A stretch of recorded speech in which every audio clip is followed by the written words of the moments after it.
Today we will again look at a slightly complex model of the human body I made that we used some weeks back. In the Alexander Technique system, you need to understand the movements you're trying to make during an adjustment. We use models to understand the geometry or physics of certain movements and improve our mental model of the adjustment. We'll be looking at the adjustment to rotate the upper torso forward and up. The forward part I think is pretty clear. If you look at the average person, you will see their upper sternum is behind their lower sternum. If we want the sternum to be vertical, so the rib cage is upright, we'll have to move the upper sternum forward. We saw last time that we want to move the lower sternum and lower ribs back and up.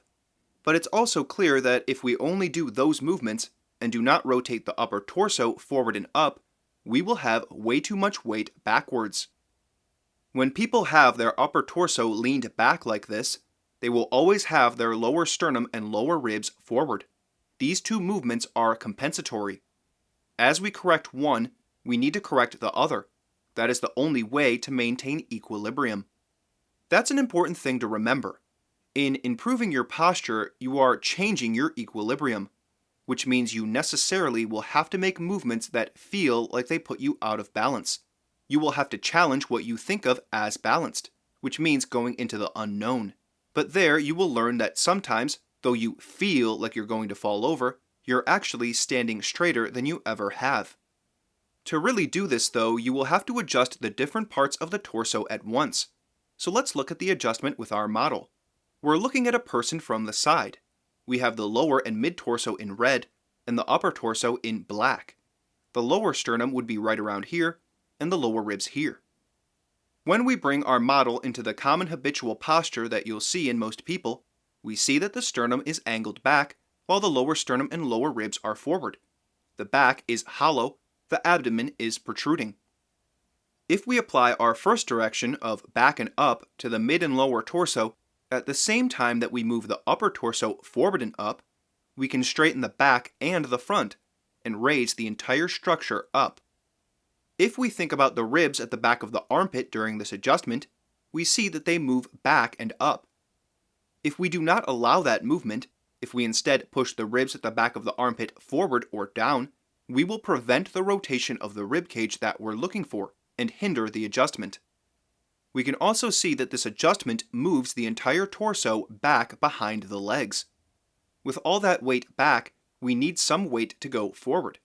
But when you rotate the rib cage in the way that we want, you can stop retracting your head, and instead allow your head to go forward and up with the upper torso.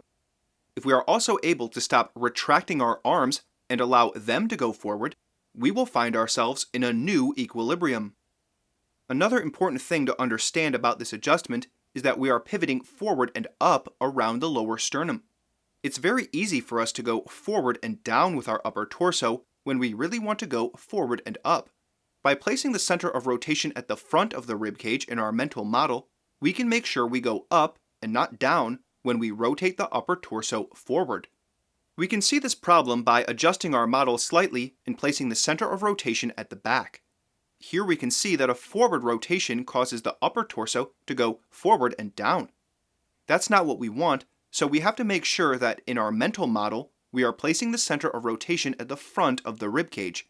Then we can rotate the rib cage forward and up. This is why our mental model has to be precise. If we are orchestrating this rotation of the upper torso, thinking of the center of rotation as being at the back, we will produce a different movement than if we think of the center of rotation as being at the front. Your mental model matters, and the accuracy of your model will either help or hinder your adjustment. This model also makes it clear that we are going to have to profoundly stretch our back with these adjustments. We will be pulling up the ribs at the back of the armpit, and we will be rotating down the back of the pelvis, and so the back will be pulled in two directions. This is exactly what we want.